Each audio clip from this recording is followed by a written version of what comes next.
Commons Public Bills, Reports of Committees. Projet de loi d'intérêt public des communes, Rapport de comité. Number 1, 12th Report, Agriculture and Forestry. Senator Black. Honourable Senators, I move the report be adopted. It is moved by the Honourable Senator Black, seconded by the Honourable Senator Osler, that the report be adopted.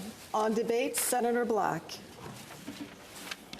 Honourable Senators, I rise today to speak to the 12th report of the Standing Senate Committee on Agriculture and Forestry on Bill C-234, an act to amend the Greenhouse Gas Pollution Pricing Act.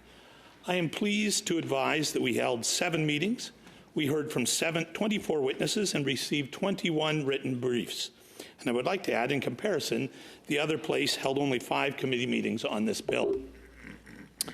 As an overview of what happened during those 7 meetings during our study, I offer the following. 3 amendments were proposed and only 1 was adopted during clause-by-clause consideration. The amendment adopted, put forth by Senator Dalphond, limited the bill to grain drying equipment only by excluding the heating and cooling of barns, greenhouses, and other structures. Upon presentation of this amendment, a point of order was raised by my CSG colleague, Senator Bury, deeming the amending bill C-234 in this manner was destructive to its original principles and goals and was therefore out of scope. After debate on the point of order, I, as chair, ruled in favour of the point of order. However, the chair's ruling was defeated on a vote of 5 yes, 7 no, and 2 abstentions. The amendment was then debated and voted upon and was adopted 7 yes, 6 no, 1 abstention. The report also includes 4 observations, with a 5th observation being withdrawn as it was very similar to one that was approved. Now, honourable colleagues, I will remove my committee chair hat and assume my perspective as a senator appointed to this chamber because of my agricultural background. As you know, I take every chance I can to highlight this very important industry, and so now I'm wearing my proverbial farm hat. I will begin by saying that presenting this report is a challenging task for me. I'm highly disappointed as chair and a lifelong advocate that I must table the report and then now have to speak against it. Colleagues, as I've said, there were 2 parts to this bill. There are 2 parts to the bill, and now at one point there's 1. Farm heating and cooling and drying and grain drying. The amendment adopted in this report by our colleague from the metropolis of Montreal effectively removes half the bill by excluding the heating and cooling of buildings and structures. I believe, as does the industry, that this amendment changes the initial intent of the bill, which was to provide carbon tax relief for farmers, and the bill as it now stands establishes an unjust precedent within our industry. Our farmers work tirelessly to produce food that feeds our nation and the world, and they are facing increasingly challenging circumstances. We've heard over and over again in committee how much the industry needs this carbon tax relief, especially as we move into the colder months and when farmers will be required to heat their barns, greenhouses, etc. Climate change, labour shortage, trade disruptions, and the lasting effect of COVID-19 pandemic have taken a toll on our agricultural sector. Additionally, agricultural commodities are already facing a rising costs of production for things like input and supplies, machinery, and transportation. As a nation, I believe we must do everything in our power to support our farms and ensure they can continue to thrive in the face of significant challenges. Removing the heating and cooling of barns and other structures does just the opposite. While some alternative, greener options may be available for heating and cooling of barns, the current challenges faced by the industry do not allow for producers to have the capital to afford these greener options, as they require astronomical investments, usually amortized over 20 or more years. The transition to more sustainable and environmentally friendly practices in agriculture is a goal we all share, including the industry. However, we must also understand that this transition requires time and significant investment to build the necessary infrastructure and to scale up emerging alternative technologies. Moreover, witnesses during AGFO committee proceedings underlined that emerging technologies which would provide alternatives are at least 8 years away from commercial viability. Let me repeat that again. Alternatives are at least 8 years away from commercial viability. and Bill C-234 includes a sunset clause to reevaluate its context in 8 years, ensuring justification for such an exemption. As a side note, colleagues, one of the other amendments that was voted down by the committee aimed at lowering this sunset clause to 3 years, even though we heard loud and clear that in the committee that 3 years wasn't long enough for such technology to be viable. And the industry clearly supported the 8-year sunset clause amended to this bill in the other place. In the absence of viable alternatives for heating and cooling, the amendment, which removed half the bill, doesn't just impact farmers' competitiveness, it jeopardizes their future efficiency and sustainability by forcing farmers and ranchers to bear tens of thousands of dollars in carbon taxes. The net result is limited available capital for farmers to invest in their operations and to continue lowering their carbon footprint through, for example, innovation. The carbon tax both delays and prevents investments in critical efficiencies that would improve the sector's environmental performance. As I said previously, we are only weeks away from the winter season when farmers across this country will begin adding more heat to their barns, greenhouses, and other structures. This is a crucial period in the agricultural sector because of the cold weather coming, and drying crops properly to the correct level of moisture is required in order for commodities not to spoil at this time. Furthermore, heating barns for broiler chickens, egg layers, young dairy calves, hogs, and more is necessary to keep farm animals healthy through the winter season. It is an animal welfare issue as well. Yet this amended bill removes the heating and cooling of these structures from a carbon tax exemption, essentially eliminating half the bill. Colleagues, I must mention that this is not the first time a bill with similar intent has been presented in Canada. Numerous attempts have been made in both chambers to provide relief for farmers from the carbon tax, underscoring the significant concern and importance of this issue to our nation. In fact, this is the second bill to pass the other place and come to our esteemed chamber of sober second thought, and may very well be the second time the industry will not benefit from these measures, even though their duly elected officials voted and passed similar bills twice. I have heard, colleagues, and I expect you have heard as well, from hundreds of Canadians, consumers, farmers, producers, and numerous others in the last week or so who are extremely disappointed with this report, who are extremely disappointed that the bill has been gutted and the basic intent has been removed. From the Canadian Cattle Association, I quote, "On behalf of Canada's 60,000 beef farms and feedlots, including the 7,500 seed stock breeders, we request your support for Canadian agriculture by voting against the proposed amendments and allowing the bill in its original form to be tabled at third reading and passed into law without delay." End quote. From Grain Farmers of Canada, Grain Growers of Canada, which represents over 65,000 producers, I quote, I ask you to reject the proposed amendment from the committee which would exempt the heating and cooling of buildings. This would not only further delay this crucial piece of legislation, especially as we approach winter season, but it also does not acknowledge the current technological realities, end quote.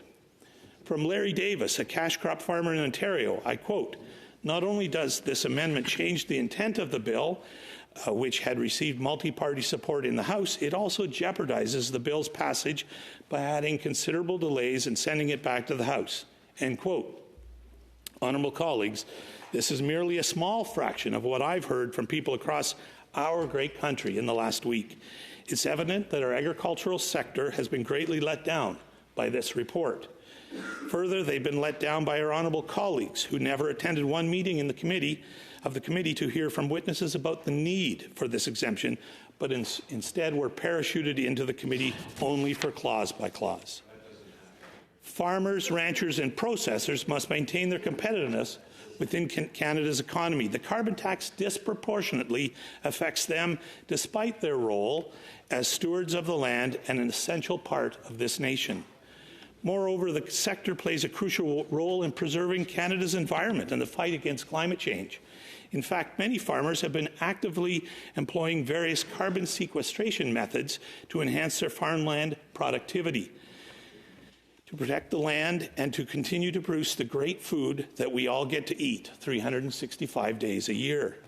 Yet we continue to look at the carbon footprint that this sector has, not the contributions that farmers and producers make to return and sequester carbon and contribute to climate change mitigation. In our Agriculture and Forestry Committee, we've heard testimony that many in the agricultural sector are already actively engaged in the fight against climate change. For example, from Paul Maurice, a farmer in Tiny, Ontario, I quote, "We run a 35,000 bird broiler operation. We also cash crop 900 acres of corn, soybean, cereal, grain, and hay in Simcoe County, Ontario. I acknowledge that we are all part of the problem, but we in the agricultural sector are doing our best to be part of the solution and not the culprit, as many would have us believe. The best management practices that we implement in our operations far outweigh the carbon footprint that so many believe we create. The sequestration of carbon within our crops and subsequently in our soils seems to be a story that is put aside. As farmers, we are always looking for production efficiencies to remain competitive in our domestic and global agricultural marketplace." End quote. As I've mentioned, farmers are finding carbon-reducing strategies and innovative and new ways to produce food in Canada and the world. For example, carbon waste is being used to generate biofuels through the construction of things like anaerobic digesters. This innovation is being used by dairy farmers and others across the country, yet they are not being recognized for these innovations. Farmers are progressive and determined and interested in engaging in innovative new technologies for the advancement of the industry. Farmers understand the importance of innovation and progressiveness in their fight against climate change. But this cannot be done by limiting their fiscal capacities and forcing them to bear the burden of an unfair tax on their livelihoods. Bill C-234, in its original state, offers a practical solution that would provide relief for farmers without compromising our environmental goals. This exemption would have had a significant positive impact on Canadian agriculture. It would have helped to reduce input costs for farmers, thereby making it easier for them to invest in new technologies and infrastructure that will improve their efficiency, competitiveness, and lower their carbon footprint. It would have also encouraged the growth and development of the agricultural sector, which is essential for our country's economic and social well-being. Especially as our population continues to grow, we need farmers to be able to grow, innovate, and expand to continue to feed Canadians and the world. Furthermore, the exemption in the original bill would have been in line with the government's commitment to support small businesses and rural communities. By exempting fuels used for farming, the government would be acknowledging the unique challenges faced by these groups and be seen to taking steps to address them. However, the current report before us, which removes heating and cooling of buildings, structures, and greenhouses, threatens to undermine these objectives. The bottom line here is that it's the farmers who are being pinched. It's the farmers who are going into this winter and will be hundreds of thousands of dollars in the hole while trying to keep their farms and families afloat, to feed you, me, our families, and the world. If a business owner's bottom line is affected, he or she will do all they can to cut costs to prevent bankruptcy. Well, how can we expect our farmers to see costs increase, their bottom lines threatened, and expect them not to pass along those increases in costs to the consumer? Except farmers can't do that because they're price takers, not price makers. Colleagues, as I'm sure you've heard the announcement last week by the Prime Minister that they are doubling the pollution price rebate rural top-up rate and implementing a 3-year pause to the federal carbon price on deliveries of heating oil in all jurisdictions where the federal fuel charge is in effect. As a senator who also raises issues and concerns related to rural communities, I was very happy to hear this announcement and know it will help many rural Canadians as they struggle to pay their bills, heat their homes, and put food on their table. Yet our farmers, who, of course, are also located in rural areas, will not receive this benefit for heating and cooling of their farm facilities. This would have been and still is a critical exemption that farmers need now that would have helped them survive and continue to feed us all.